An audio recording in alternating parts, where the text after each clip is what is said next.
I actually want to apologize for something really weird because as I'm going through my normal everyday life, like I just did a stop on my day off at the Dollar General in Cambridge Springs by the Cambridge Springs prison. And I talked to Danielle, and I met her boyfriend because honestly, this sounds really friggin' weird. Because when I saw her today, I gave her a hug, and I was thinking like, oh, her boyfriend would be pretty mad. I sort of wish I could talk to her boyfriend and like see how he is and see if he's a good guy. Dude, I went outside, I picked my order, went back in, and she was talking to some tall dude, and like blah blah blah. She's like, Dan, this is my boyfriend. I don't remember his name, and I feel bad that I don't remember his name. But I literally thought in my head that I wish I could meet her boyfriend to see what kind of guy he is. I bet he's a nice guy because she's really sweet. And I saw this look in her eyes that was different than anything else before, and she could tell that I absolutely loved her. And I was like, can you tell that I absolutely love you? And she's like, I can. It was so weird, so weird. And I apologize because I came up with not came up with, but so many things had been revealed to me while I was stocking the truck and stacking the truck and doing whatever that I can't remember some of them now because I'm trying to remember them. See, this is the thing is, there's a lot of stuff that I'm going to miss, and I'm sorry, but I think it'll come back again anyway. But at times when I miss it, I'm like, what was it that I just thought? I title them in my mind so I can remember them too. It's like I title them on my phones and my recorders. I'm like, it was like something and something, and I was like, what was that? You know, it doesn't really matter. But the same thing, I'm just telling you how this whole thing is working in the mind, and like we need to start working on stuff. It's not too bad. It's not too bad. It's actually a really fun.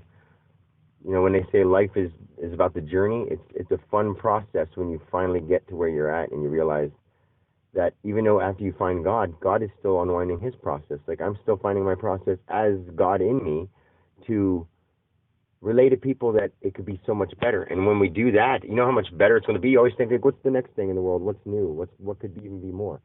So much more is ready. And now I know because I've experienced it and I am it. So the same thing that happens is you are it. All of your imagination, your creations that could be possible, sometimes when you can't think of anything, it's because you haven't developed your mind. When you start being able to create things with your mind and imagine things, more things show up in your life because you're being more creative, helping God be more creative. I know it sounds weird, but it'll all make sense. So, talk to you later. I got to drive home. I forgot my wallet. I hope I forgot it. I mean, I don't know if I lost it or not, but even if I lost it, I don't care about the money that's in it at all. Not that I don't care as a human, but I don't care as the person I am. I mean, I don't want to have hardships and stuff like that, but everyone's going to. And I don't believe that a hardship could really befall me from this point on. Nothing that I couldn't handle. Even pain, even death. I don't think there's anything that I couldn't handle. Not that I want to experience it, and not that even if people were like, oh, if you were divine, I could kill you, and you'd smile the whole time. Oh, I'm sure I'd still feel it.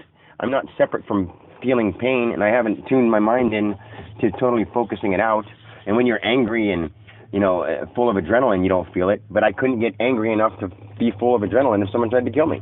I would hurt, and I would be suffering and in pain, and I would feel bad. And I understand the whole Jesus thing. He couldn't do anything about it because he loved the people doing it. Does that make sense? I mean, I guess anyone would be like, well, I knew that anyway, yeah. But you didn't feel it. I felt it as Jesus. And I'm sorry that I'm saying these kind of things because I know it sounds really freaking weird to have a guy saying that he can understand what Jesus felt and to really feel it, experience it, because I am him and I'm everything. And I'm in the body of Dan Alexander, and it's awesome. I love it. So, all right, well, I will talk to you later.